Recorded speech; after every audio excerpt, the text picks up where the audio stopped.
क्या आपके साथ भी कभी ऐसा हुआ है कि पढ़ते वक्त आप भी सपने में गुम हो जाते हो और आपको पता भी नहीं चलता? ऐसे कई टेक्निक्स होते हैं जिससे हम आसानी से स्टडी कर सकते हैं।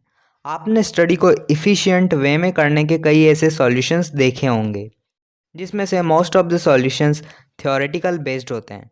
बट आज के इस वीडियो में हम प्रैक्टिकल बेस्ड सॉल्यूशन अप्रोच के साथ कुछ प्रैक्टिकल आइडियाज़ को डिस्कस करेंगे। आपके साथ कभी ऐसा तो हुआ ही होगा कि जब आप पढ़ रहे होते हो तब आप गुम हो जाते हो, अपने माइंड की चुल भरी उस इमेजिनेशन में फंस जाते हो। या फिर ये तब होता है जब आप किसी सेम इन्फॉर्मेशन को बार बार रिपीट करते हो और आप अपने माइंड में एक अनवांटेड स्टोरी क्रिएट कर लेते हो और इस स्टोरी में शासक होते हो आप, और आप अपनी प्रजा के साथ मौज कर रहे हो और उस वक्त आपको पता भी नहीं होता कि आप क्या पढ़ रहे होते हो और कौन सा चैप्टर आप पढ़ रहे थे, और अज्ञात रूप से आप ये जो प्रोसेस करते हो इसे कहते हैं पैसिव रिकॉल, एंड देसी भाषा में से रटाफिकेशन भी कह सकते हो। बट एक्टिव रिकॉल इसके पूरा अपोजिट है। Now what is active recall? So active recall recall करने की एक ऐसी प्रोसेस है जिसमें हम किसी इन्फॉर्मेशन को एक्टिवली रिकॉल करते हैं, जिसमें आपकी मेमोरी का पूरा योगदान होता है कि आप क्या पढ़ रहे हो। आपकी मेमोरी को पता होता है कि आप क्या कर रहे हो, आपका पूरा कंसंट्रेशन उसी जगह पर होता है, आपके दिमाग में उसके अलावा कुछ नहीं चल रहा होता है। फॉर एग्जाम्पल, आपका एसएसटी का लेक्चर चल रहा है और आपको उस लेक्चर में भयंकर नींद आ रही है, एंड अचानक आपके एसएसटी टीचर ने आपसे पूछा कि थर्ड एसएस्ट में कौन से लोग थे। तब आप क्या करोगे? आप उस स्वरचित स्वप्न को तोड़कर बुक पे नजरें गाड़ने लगोगे और आंसर ढूंढने लगोगे, या फिर आपके किसी मित्र से पूछोगे। सो इस वक्त आप एक्टिव हो जाओगे, यही होती है एक्टिवनेस। बट एक्टिव रिकॉल में आप किसी इन्फॉर्मेशन को एक्टिवली रिकॉल करते हो। आसान भाषा में अगर मैं बोलूँ तो मैं ये कह सकता हूँ, किसी भी इन्फॉर्मेशन को एक बार पढ़कर बिना उसको देखे याद करने की कोशिश करना, यही है एक्टिव रिकॉल।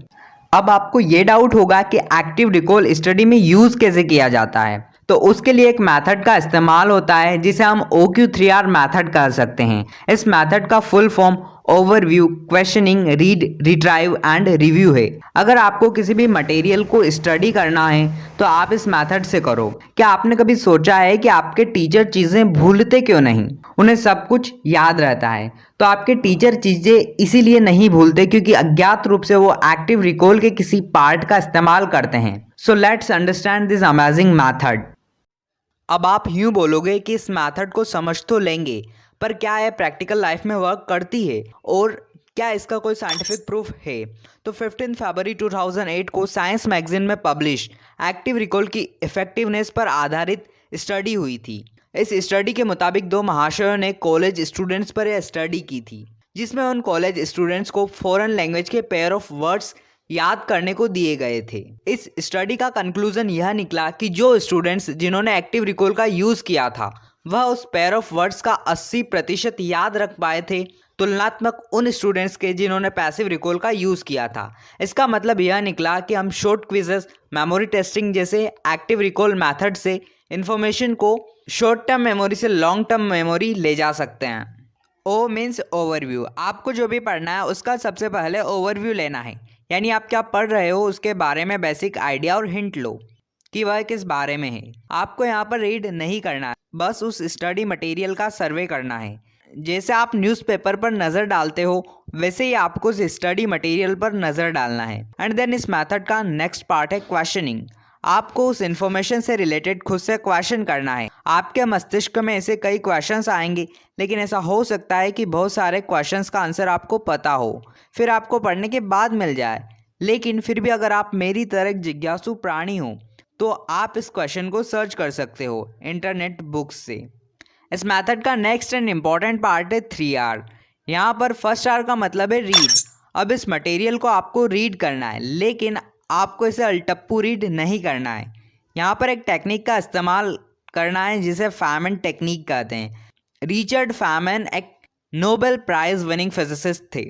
ये टेक्निक इन्होंने अपने यूनिवर्सिटी टाइम में डिस्कवर की थी, जो कि आज के टाइम भी बहुत ही लोकप्रिय है। And how does this technique works, let's understand. तो सबसे पहले आप जो पढ़ने वाले हो उस मटेरियल को आपको स्टडी करना है। जितने भी सोर्सेज आपके पास हैं उनसे रीड करना है।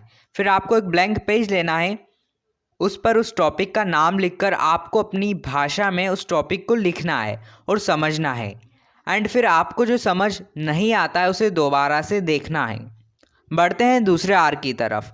यहाँ पर दूसरे आर का मतलब है रिट्राइव, और यही एक्टिव रिकॉल का इम्पॉर्टेंट पार्ट है। अब आपको करना क्या है, तो आपने जो भी फैमन टेक्निक से समझा है उसे आपको किसी को समझाना है एक्टिवली, जैसे आपके टीचर पढ़ाते हैं, खड़े होकर प्रेजेंटेशन के साथ। आपकी आवाज़ तेज़ होनी चाहिए और आप पढ़ते वक्त पूरी एनर्जी के साथ आपको पूरे सेंटेंसेस यूज़ करने हैं। अच्छे से एक्सप्लेन करना है जैसे आप किसी को समझा रहे हो। यहाँ पर एक इम्पॉर्टेंट बात आती है कि आपको अपने नोट्स या स्टडी मटेरियल नहीं देखना है, आपको बिना देखे उसको याद करने की कोशिश करना है। और जब आप इस मेथड का इस्तेमाल करोगे तब आप सपनों में गुम नहीं होंगे, क्योंकि उस वक्त आपका ब्रेन फुल एनर्जी का इस्तेमाल करेगा और आप जल्दी थक जाओगे comparing to the passive recall. इस मेथड का आखिरी आर है जिसका मतलब है रिव्यू। मतलब अब आपने जो भी समझा दिया है आपको उस वक्त याद नहीं आया था, तो एक बार उस मटेरियल को आपको रिवाइज करना है, जस्ट उसका एक रिव्यू लेना है।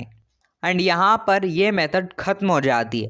अब आपने इस मेथड को समझने के लिए इतना टाइम स्पेंड किया है तो इसको फॉलो ज़रूर करना, क्योंकि ये मेथड खुद मैंने पर्सनली एक्सपीरियंस किया है और इसके रिजल्ट बहुत ही अच्छे हैं। अगर आपको इस वीडियो से वैल्यू मिलती है तो वीडियो को शेयर ज़रूर करना। कमेंट सेक्शन में ज़रूर बताएं कि वीडियो आपको कैसा लगा।